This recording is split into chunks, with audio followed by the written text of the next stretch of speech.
10 ऐसे नेता जो अपने ही बिछाए जाल में फंस गए और अपनी राजनीति बर्बाद कर ली। नंबर 10 से शुरू करते हैं और बात करते हैं साउथ के सिनेमा के सबसे बड़े महाराजा यानी चिरंजीवी जी की।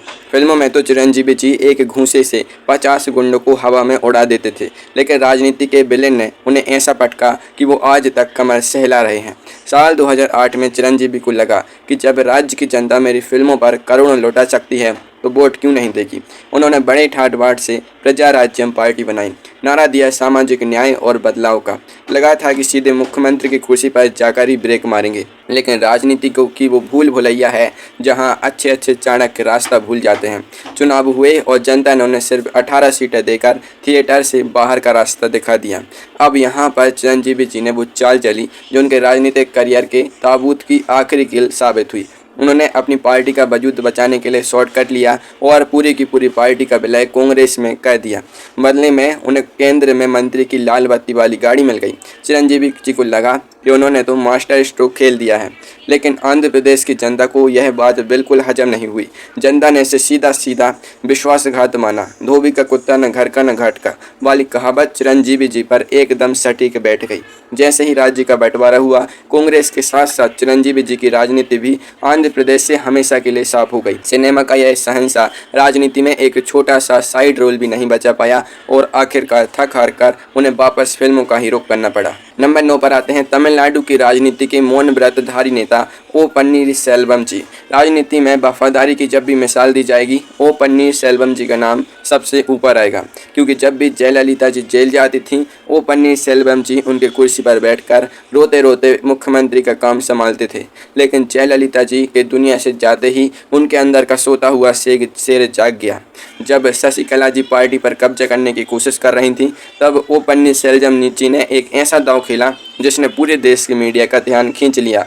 वो सीधे जयललिता जी की समाधि पर गए, वहाँ 40 मिनट तक आंखें बंद करके ध्यान लगाया और बाहर आकर बगावत का बिगुल फूंक दिया। उन्होंने इसे नाम दिया धर्म युद्ध।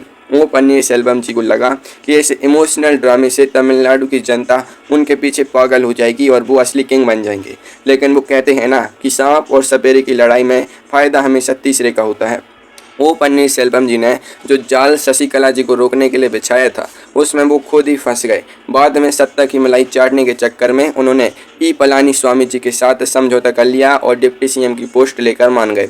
पलानीस्वामी जी बड़े शातिर खिलाड़ी निकले। उन्होंने धीरे धीरे पूरे संगठन पर अपना ऐसा शिकंजा कसा कि ओ पन्नीरसेल्वम जी को मक्खी की तरह दूध से निकालकर बाहर फेंका। आज हालत यह है कि ओ पन्नीरसेल्वम जी को उनकी अपनी ही बनाई पार्टी से लात मारकर बाहर निकाला जा चुका है और वो कोर्ट कचहरी के चक्कर काट रहे हैं।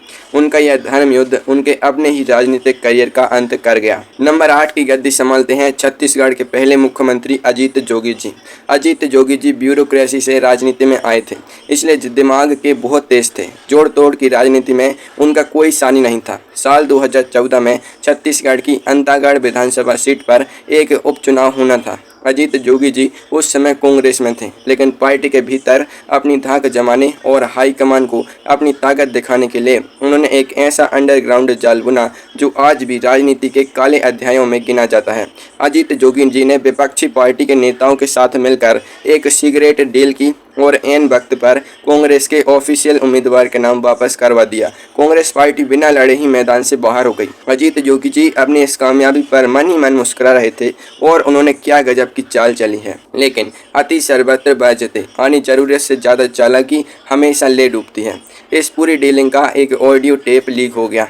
इस अंतागढ़ टेप कांड ने पूरे भारतीय राजनीति में भूचाल ला दिया। अजीत जोगी जी की वो आवाज़ जिसे सुनकर कभी पूरी छत्तीसगढ़ सरकार कांपती थी, वही आवाज़ उनके गले का फंदा बन गई।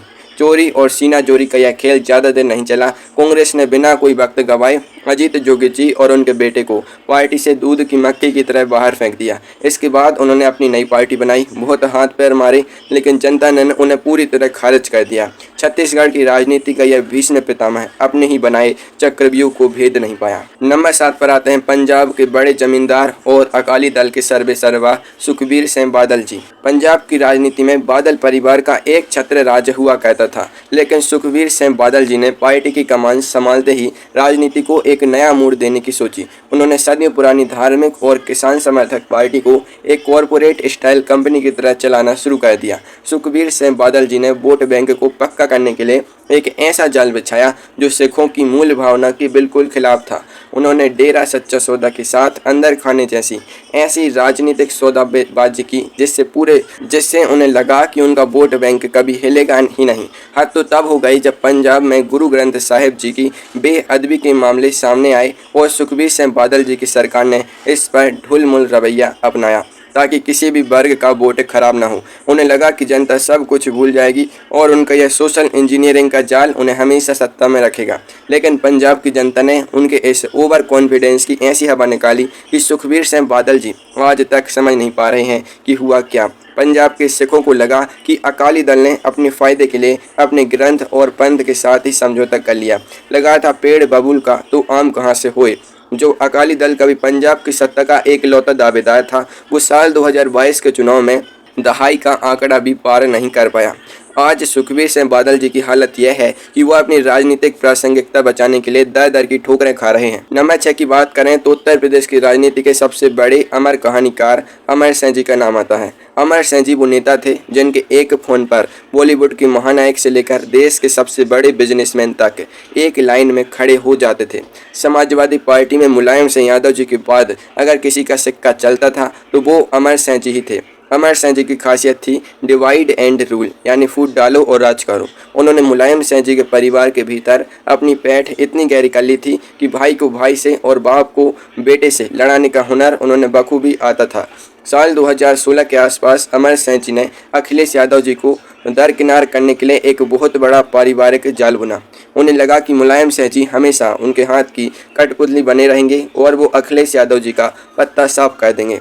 लेकिन अमर सिंह जी भूल गए कि नई पीढ़ी हमेशा 2 कदम आगे चलती है। अखिलेश यादव जी ने अमर सिंह जी के इस चक्रव्यूह को ना सिर्फ भांप लिया बल्कि इसे काउंटर अटैक किया कि अमर सिंह जी के होश उड़ गए। अखिलेश यादव जी ने पूरी समाजवादी पार्टी पर अपना कंट्रोल कर लिया। अपने पिता मुलायम सिंह जी को मार्गदर्शक मंडल में भेज दिया और अमर सिंह जी को पार्टी से उठाकर बाहर फेंक दिया। अमर सिंह जी ने दूसरों के घर में आग लगाने के लिए जो जाल बुना था, उस आग में उनका खुद का राजनीतिक रसूख जलकर राख हो गया। आखिरी दिनों में वो राजनीति के मंच पर सिर्फ एक दर्शक बनकर रह गए थे। नंबर 5 पर आते हैं तेलंगाना के पूर्व मुख्यमंत्री और अपने गुस्से के लिए मशहूर के चंद्रशेखर राव जी, जिन्हें दुनिया केसीआर के नाम से जानती है।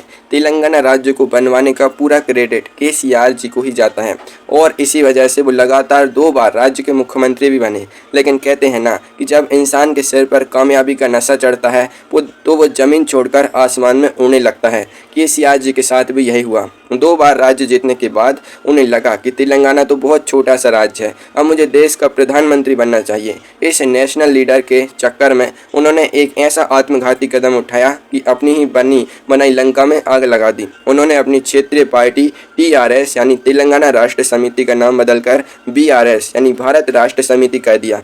उनका मकसद था कि वो इस नाम के साथ पूरे देश में चुनाव लड़ेंगे। लेकिन केसीआर जी भूल गए कि तेलंगाना की जनता उनसे इसलिए जुड़ी थी क्योंकि उनकी पार्टी के नाम में तेलंगाना शब्द था।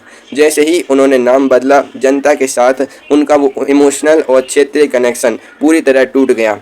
केसीआर जी दिल्ली और पंजाब के चक्कर काटते रहे, राष्ट्रीय राजनीति के ताने बाने बुनते रहे और इधर तेलंगाना में कांग्रेस ने चुपके से उनके पैर के नीचे से कालीन खींच ली। साल 2023 के चुनाव में जनता ने केसीआर जी को ऐसा झटका दिया कि वो सीधे सत्ता से बेदखल हो गए। चौबे जी आए थे छब्बे जी बनने और दुबे जी बनकर लौट आए। नंबर 4 पर नाम आता है कांग्रेस के सबसे बड़े चेहरे राहुल गांधी जी का। वैसे तो राहुल गांधी जी के नाम कई सारे रिकॉर्ड हैं, लेकिन साल 2013 में उन्होंने जो सेल्फ गोल किया था उससे उनकी गूंज आज भी सुनाई देती है। साल 2013 में मनमोहन सिंह जी की सरकार दागी और सजायाफ्ता नेताओं को चुनाव लड़ने की अनुमति देने के लिए एक अध्यादेश यानी ऑर्डिनेंस लेकर आई थी। इस अध्यादेश को लाने के पीछे कांग्रेस का मकसद अपने कुछ खास सहयोगियों को बचाना था, लेकिन राहुल गांधी जी को लगा कि इस मौके का इस्तेमाल करके वो खुद को भ्रष्टाचार के खिलाफ एक कड़क और बेदाग नेता के रूप में पेश कर सकते हैं। फिर क्या था, वो सीधे एक प्रेस कॉन्फ्रेंस में पहुंचे जहां पार्टी के बड़े नेता उस अध्यादेश की तारीफ कर रहे थे।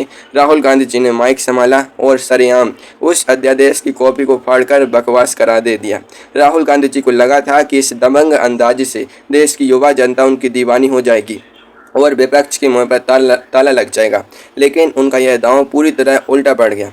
घर का भेदी लंका ढाई वाली बात सच हो गई। राहुल गांधी जी के इस कदम ने विपक्ष को थाली में परोसकर एक ऐसा नैरेटिव दे दिया जिसने मनमोहन सिंह जी की प्रधानमंत्री पद की गरिमा को जनता के सामने पूरी तरह मटियामेट कर दिया। विपक्ष ने शोर मचाना शुरू कर दिया कि देश में 2 पावर सेंटर हैं और प्रधानमंत्री की कोई औकात नहीं है। इस एक बचकाने दांव ने साल 2014 के लोकसभा चुनाव में कांग्रेस की लुटिया ऐसी डुबोई कि पार्टी आज तक उभरने के लिए संघर्ष कर रही है। नंबर 3 की कुर्सी पर विराजमान है महाराष्ट्र के सबसे भावुक नेता उद्धव ठाकरे जी। साल 2019 में उद्धव ठाकरे जी ने बीजेपी के साथ पुराना गठबंधन तोड़कर कट्टर विरोधी पार्टियों कांग्रेस और एनसीपी के साथ मिलकर सरकार बना ली और खुद मुख्यमंत्री बन गए। 2.5 साल तक वो सब कुछ ठीक चला, लेकिन साल 2022 में एकनाथ शिंदे जी ने अपनी ही पार्टी के विधायकों को तोड़कर ऐसा तख्तापलट किया कि उद्धव ठाकरे जी के पैरों तले जमीन खिसक गई। अब यहाँ पर उद्धव ठाकरे जी को कानूनी और राजनीतिक लड़ाई लड़नी थी, लेकिन उन्होंने जनता की सहानुभूति बटोरने के लिए एक बहुत ही इमोशनल जाल बुना। उन्होंने विधानसभा में बहुमत साबित करने यानी फ्लो टेस्ट का सामना करने से ठीक पहले फेसबुक लाइव किया और भावुक होकर मुख्यमंत्री पद से इस्तीफे का ऐलान कर दिया। उद्धव ठाकरे जी को लगा था कि उनके इस त्याग को देखकर महाराष्ट्र की जनता सड़कों पर उतर आएगी और बागी विधायकों का जीना हराम कर देगी, लेकिन राजनीति भावनाओं से नहीं बल्कि संविधान की किताबों से चलती है। उद्धव ठाकरे जी का यह भावुक इस्तीफा उनके करियर का सबसे बड़ा लीगल सुसाइड साबित हुआ। जब यह पूरा मामला सुप्रीम कोर्ट पहुंचा तो कोर्ट ने साफ शब्दों में कहा कि अगर उद्धव ठाकरे जी इस्तीफा नहीं देते और फ्लोस टेस्ट का सामना करते तो हम आज उनकी सरकार को बहाल कर सकते थे, लेकिन चूंकि उन्होंने खुद अपनी मर्जी से इस्तीफा दे दिया इसलिए हम इस मामले में अब कुछ नहीं कर सकते। इस एक बचकाने फैसले ने उनकी पूरी कानूनी लड़ाई को खत्म कर दिया और नतीजा यह हुआ कि उनके हाथ से न सिर्फ मुख्यमंत्री की कुर्सी गई बल्कि शिवसेना का नाम और तीर कमान का सिंबल भी हमेशा के लिए छिन गया। नंबर 2 पर बात करते हैं जम्मू कश्मीर की महबूबा मुफ्ती जी की। महबूबा मुफ्ती जी की राजनीति हमेशा से कश्मीर के अलगाववादी और नरम दल के वोटरों के इर्द गिर्द घूमती थी, लेकिन साल 2014 के चुनावों के बाद जम्मू कश्मीर में जो त्रिशंकु विधानसभा बनी उसमें मुख्यमंत्री बनने के लिए महबूबा मुफ्ती जी की पार्टी PDP ने अपनी धुर विरोधी पार्टी बीजेपी के साथ हाथ मिला लिया। इस राजनीति का सबसे बेमेल और अजीबोगरीब गठबंधन कहा गया। महबूबा मुफ्ती जी ने यह जाल इसलिए बुना था क्योंकि उन्हें लगा था कि वो बीजेपी के कंधे पर बंदूक रखकर कश्मीर में राज भी कर लेंगी और केंद्र से मिलने वाले फंड का इस्तेमाल करके अपनी ज़मीन भी मजबूत कर लेंगी। उन्हें लगा कि वो बीजेपी को अपने हिसाब से कंट्रोल कर लेंगी, लेकिन वो भूल गई कि जिस शेर की सवारी करने निकली हैं वो शेर किसी भी वक्त पांसा पलट सकता है। इस बेमेल गठबंधन की वजह से घाटी के जो कश्मीरी वोटर महबूबा मुफ्ती जी को अपना मसीहा मानते थे वो उनसे बुरी तरह नाराज हो गए। जनता के बीच उनका जनाधार पूरी तरह खत्म हो गया। जैसे ही बीजेपी ने देखा महबूबा मुफ्ती जी का ग्राफ गिर चुका है, बीजेपी ने खुद ही समाधान वापस लेकर सरकार गिरा दी। इसके तुरंत बाद कश्मीर से आर्टिकल 370 भी हटा दिया गया। महबूबा मुफ्ती जी आसमान से गिरी और सीधे खजूर पर अटकी। आज हालत यह है कि महबूबा मुफ्ती जी कश्मीर की राजनीति के हाशिए पर आ चुकी हैं और उनकी पार्टी अपना वजूद बचाने के लिए छटपटा रही है। अब बात करते हैं नंबर 1 की और इस लिस्ट के बेताज बादशाह की नवजोत सिंह सिद्धू जी की। सिद्धू जी के लिए एक ही लाइन सटीक बैठती है, ठोको ताली और खुद की राजनीति खाली। सिद्धू जी बीजेपी छोड़कर कांग्रेस में इस वादे के लिए आए थे कि उन्हें पंजाब का कैप्टन बनाया जाएगा, लेकिन जब कैप्टन अमरिंदर सिंह जी के रहते उनकी दाल नहीं गली तो सिद्धू जी ने अपनी सरकार के खिलाफ मोर्चा खोल दिया। उन्होंने रोज सुबह शाम कैप्टन साहब पर ऐसे शाब्दिक बाण छोड़े कि कांग्रेस हाईकमान भी परेशान हो गया। सिद्धू जी ने बहुत ही सादे तरीके से दिल्ली दरबार में लॉबिंग की और कैप्टन अमरिंदर सिंह जी को मुख्यमंत्री पद से हटवा कर ही दम लिया। सिद्धू जी मन ही मन लड्डू फोड़ रहे थे कि अब तो पंजाब का दूल्हा मैं ही बनूंगा, ताजपोशी की तैयारियां शुरू की जाएं, लेकिन राजनीति में जो दिखता है वो होता नहीं।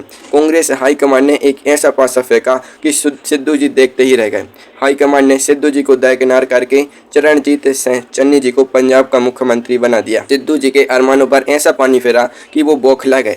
दूसरों के लिए गड्ढा खोदने के चक्कर में वो खुद उस गड्ढे में जा गिरे।